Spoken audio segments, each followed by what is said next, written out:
বিয়ের ৭-৮ মাস পরের ঘটনা। অফিস থেকে বাড়ি ফিরে এসে দেখছি ছোট পিসিমা এসেছে। পিসিমা মানে পিসি শাশুড়ি। সেই প্রথম পিসিমাকে সামনে থেকে দেখা। বিয়েতে আসতে পারেননি, তখন শরীর খারাপ ছিল।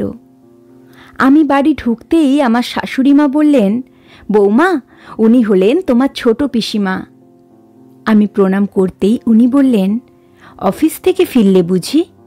হ্যাঁ পিসিমা। প্রত্যেক দিন এই টাইমেই বাড়ি ফেরো? হ্যাঁ।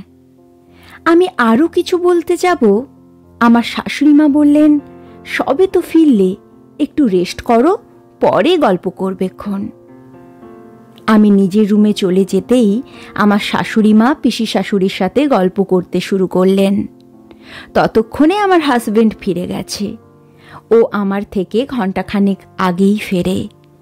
আমি ফ্রেশ হয়ে একটু রেস্ট করি, তারপর আমার হাজবেন্ড 1 কাপ চা আমাকে নিয়ে এসে দেয়। প্রত্যেক দিন এটাই ওর রুটিন। ও ফিরলে আমার শাশুড়িমা তখন চা করে দেয় ওকে। আমি যেহেতু পরে ফিরি, তাই আমাকে চাটা ওই করে দেয়। চা করে তখন আমার জন্য নিয়ে আসছিল। পিসিমার চোখে পড়ে এই ব্যাপারটা। তখন কিছু বলেননি উনি। ঘটনাটা ঘটল আরও কিছুক্ষণ পরে। রাতের রান্নাটা আমরাই করি, মানে আমি আর আমার হাজব্যান্ড। তরকারি বলতে সেদিন ছিল পনির তরকারি আর ছোলার ডাল। সেটা তখন রান্না হয়ে গেছে, লুচি হবে। আমার হাজব্যান্ড লুচি বেলে দিচ্ছে আর আমি ভাজছি একটা একটা করে। সেই মুহূর্তেই পিসিমা রান্নাঘরে।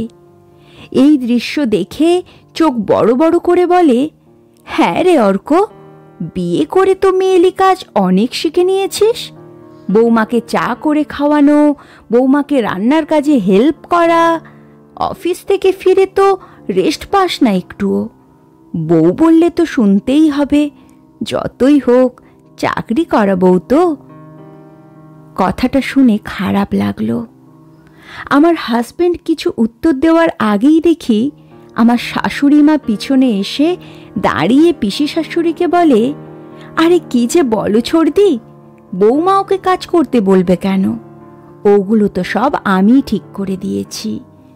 অফিস থেকে তো বাবু একা ফেরে না, বৌমাও ফেরে। রেস্ট তো দুজনেরই পাওয়া দরকার। সবাই যদি রেস্ট করে, খাওয়া দাওয়া তো বন্ধ থাকবে না। আর সকালে রান্নাটা আমিই করে দিই। দুজনেই অফিসে যায়। তোমার দাদা আর আমি এমনিতেই ভোরে উঠি। দুজনে মর্নিং ওয়াক সেরে এসে আমি রান্নাটা বসিয়ে দিই।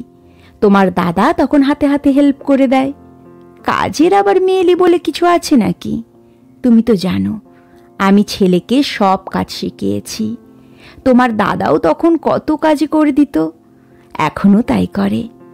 কাজ কাজই। সংসারে সুখ শান্তি বজায় থাকে পরস্পর পরস্পরকে সহযোগিতা আর ভালোবাসার মাধ্যমে। দুজন যদি দুজনকে না দেখে, দুজনের ভালো মন্দ না বোঝে, তাহলে বুঝবে কে? তাই ওরা ওদের মতো কাজ করুক, আমরা এখানে দাঁড়িয়ে থেকে করব কি? চলো বরং বাবুর বিয়ের ছবিগুলো তোমাকে দেখাই। কথাগুলো শুনে পিসিমার মুখটা কেমন ফ্যাকাশে হয়ে গিয়েছিল। রান্নাঘর থেকে বেরিয়ে যাওয়ার সময় পিসিমার কথা একটা কানে এলো, বৌদি এতটা লাই দিও না, আশকারা পেয়ে গেলে মাথায় চড়ে বসবে। নিজের ছেলেটার কথাও ভাবো। আমার শাশুড়ি তখন হাসতে হাসতেই বেশ জোরে জোরেই বললেন, ওরা এখনকার ছেলে মেয়ে, ভালো মন্দ বিচার করার ক্ষমতা ওদের আছে। আমি আমার মতো করে চালাতে চাইলেও চলবে না। সময় বদলেছে, তাই ওদের জীবনযাত্রার সঙ্গে আমাদেরই অ্যাডজাস্ট করতে হবে।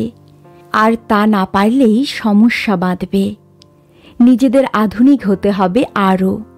পুরনো রীতিনীতির সঙ্গে ওদেরকে মেলালে আর চলবে না। বুঝলে ছোড়দি, বৌমা কখনোই নিজের মেয়ে হয় না, আর শাশুড়িও নিজের মা হয় না। নিজেদের মধ্যে বোঝাপড়া থাকলে একটা বন্ধুত্ব হয়ে যায়। আমার ছেলেটার ভালো থাকার কথা চিন্তা করতে গেলে বৌমাকেও ভালোবাসতে হবে বেশি। আমি তো বাবুর বিয়ের পরেই বাবুকে বলে দিয়েছি, যে কাজটা নিজে করে নিতে পারবে সেই কাজটা নিজেই করে নিও। বউ এসেছে মানে বউয়ের ওপর হুকুম করে পায়ের ওপর পা তুলে বসে খাবে, সেটা চলবে না। বুঝতে হবে তোমার বউ কিন্তু তার সব কিছু ছেড়ে তোমার কাছে এসেছে, তুমি কিন্তু যাওনি। তাই তোমাকেই সহযোগিতা করতে হবে, তোমাকে অ্যাডজাস্ট করতে হবে বেশি। আজ 5 বছর হলো এই বোঝাপড়ার মধ্যে দিয়ে সব কিছু চলছে ভালোভাবেই। না আছে ঝামেলা, না আছে অশান্তি। ব্যালেন্সটা শিখতে হয়, তার জন্য লাগে উন্নত মন আর উন্নত মনের মানুষ। সেই উন্নত মানসিকতার সংস্পর্শে থাকলে সংসার সুখের হবেই।